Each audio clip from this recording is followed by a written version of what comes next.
Assalamualaikum warahmatullahi wabarakatuh. Nama saya Sania dari kelas manajemen reguler 2A. Di sini saya akan membahas 5 pertanyaan yang sudah dikirim oleh Pak Dadang selaku dosen pengampu kewirausahaan Islami. Pertanyaan pertama yaitu jelaskan mengenai jual beli dalam perspektif Islam. Jual beli dalam Islam berorientasi pada saling menguntungkan. Untuk itu, riba dalam Islam dilarang atau haram karena di dalam riba ada pihak yang diuntungkan dan ada pihak yang dirugikan. Jual beli dengan riba pada permukaan memiliki esensi yang sama, yaitu mencari keuntungan. Tetapi secara substansial, keduanya sangat berbeda. Jual beli mencari keuntungan dengan tidak ada pihak yang merasa dirugikan. Sementara pada riba hanya berorientasi pada keuntungan semata. Persoalan ada yang merasa dirugikan, tidak dipertimbangkan.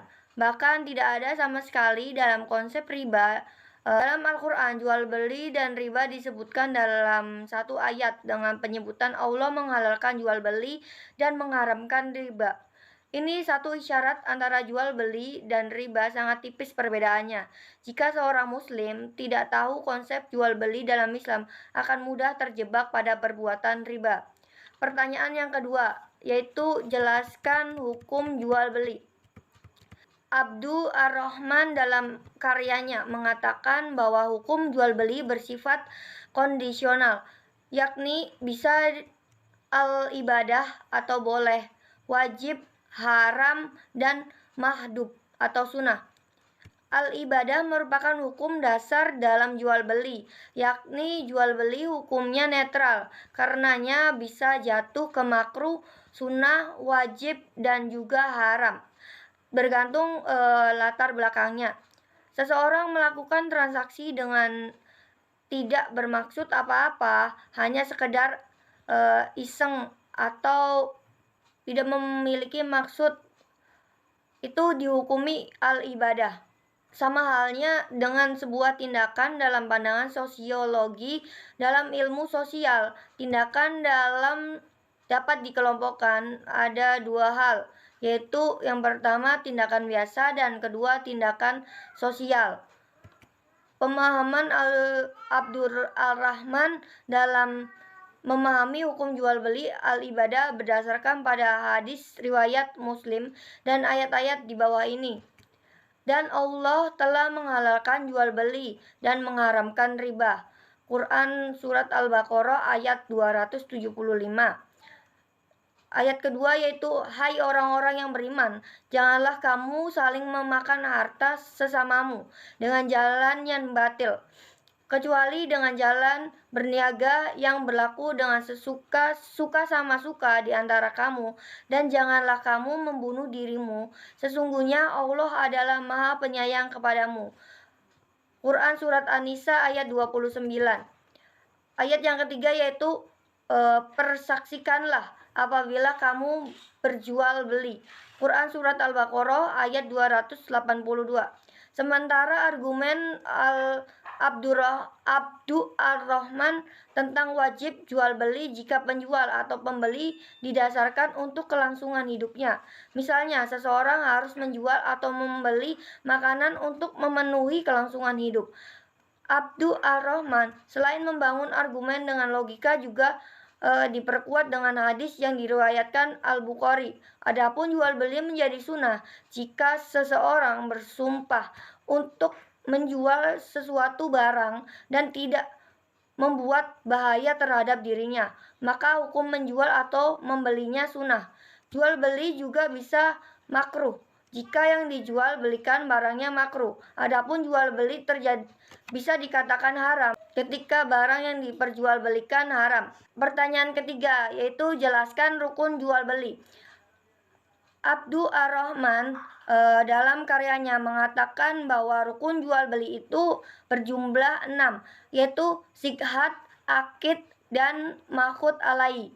Jumlah 6 dipahami olehnya karena setiap rukun itu pada dasarnya 2. Misalnya, sikhat. Di dalam sikhat atau kata ini ada dua, yaitu ijab dan qabul. Demikian juga dengan akid atau orang yang akad. Di dalamnya terdiri dari penjual dan pembeli. Dan juga makhud alaihi atau barang yang diperjualbelikan. Di dalamnya ada dua, yaitu memberi dan menerima. Abdul Ar-Rahman mengatakan salah satu rukun jual beli itu harus ada bahasa sighat. Sighat dipahami oleh Abdul Ar-Rahman bisa dengan kata-kata atau dengan perbuatan, tindakan. Ketika seseorang mengambil barang yang dijual terus memberikan uang pada penjual dan tidak berkata sedikit pun. Ini dipahami oleh Abdul Ar-Rahman adalah sighat. Untuk memperkuat pendapatnya tentang sighat, beliau mengutip komentar yang diutarakan oleh Abu Hanifah, mazhab Hanafi, yang memiliki faham yang sama. Namun Abdul Ar-Rahman juga tidak menafikan pendapat yang bersilang, yaitu yang diutarakan oleh Imam Syafi'i yang mengatakan bahwa sighat itu harus dilakukan dengan bahasa atau tercatat yang dapat dipahami oleh kedua belah pihak. Imam Syafi'i juga menambahkan khusus bagi orang yang gagu cukup dengan isyarat yang dapat dipahami oleh keduanya. Abdul Ar-Rahman menjelaskan akid atau orang yang melakukan akad. Komentarnya, orang yang melakukan jual beli harus memenuhi syarat. Di antaranya syarat adalah akid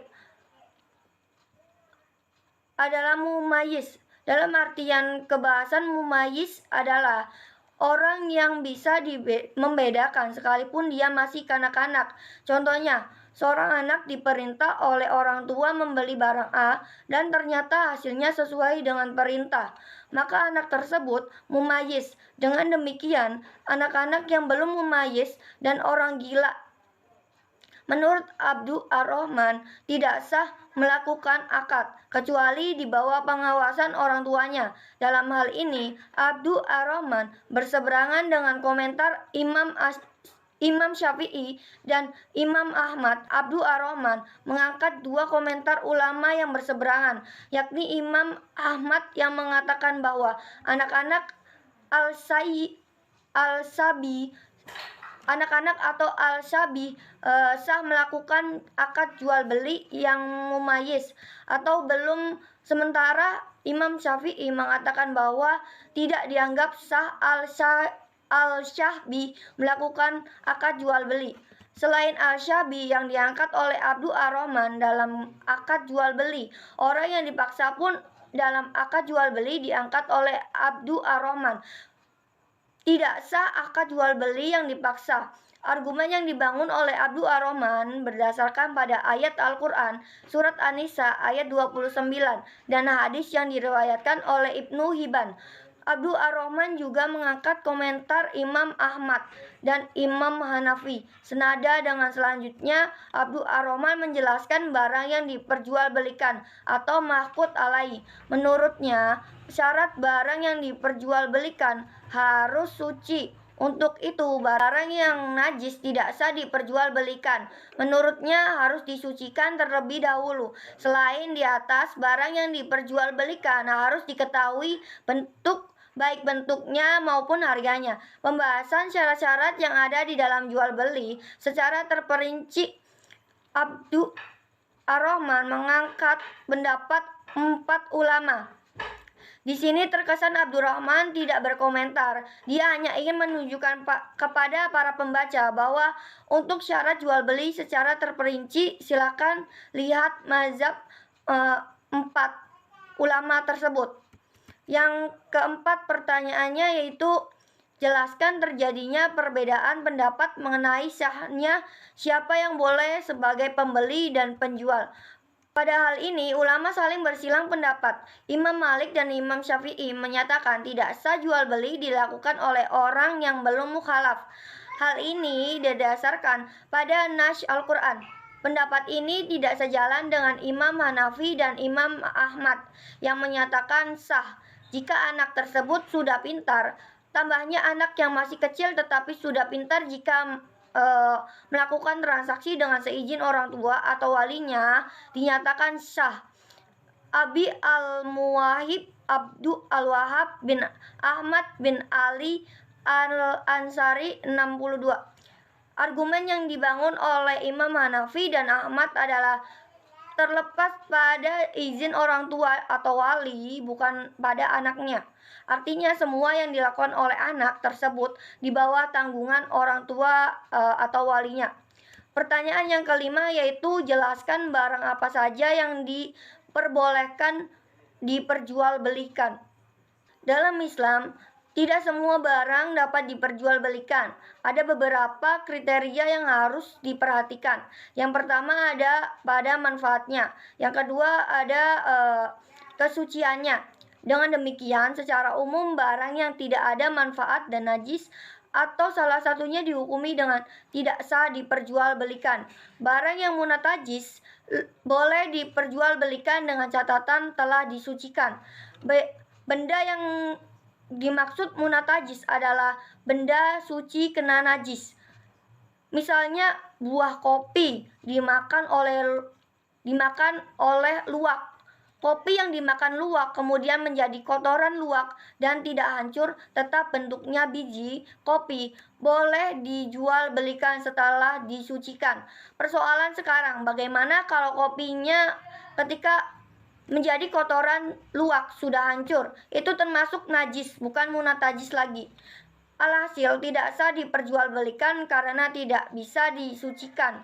Diperjualbelikan selain suci dan manfaat juga harus dapat dilihat di hadapannya. Boleh tidak terlihat atau goib, tetapi harus sudah dimiliki oleh penjual. Adapun teknis penjualan cukup disebut dengan sifat-sifat barang. Sekian jawaban dari saya, kurang lebihnya mohon dimaafkan. Wabillahi taufik wal hidayah. Wassalamualaikum warahmatullahi wabarakatuh.